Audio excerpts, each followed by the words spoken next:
गर्भवतीच्या मृत्यूनंतर पुण्यातील दीनानाथ मंगेशकर रुग्णालयाला आता उपरती झालेली आहे। यापुढे रुग्णालयामध्ये इमर्जन्सीमधील कुठल्याही पेशंटकडून डिपॉझिट घेतलं जाणार नाहीये।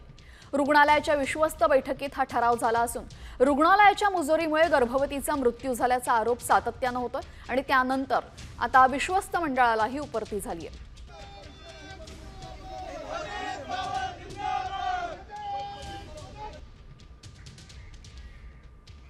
दरम्यान संचालकांनी पत्रात नक्की काय म्हटलेलं आहे जाणून घेऊयात। दुर्दैवी घटनेमागे रुग्णालयाचा संबंध जोडणं चुकीचं आहे।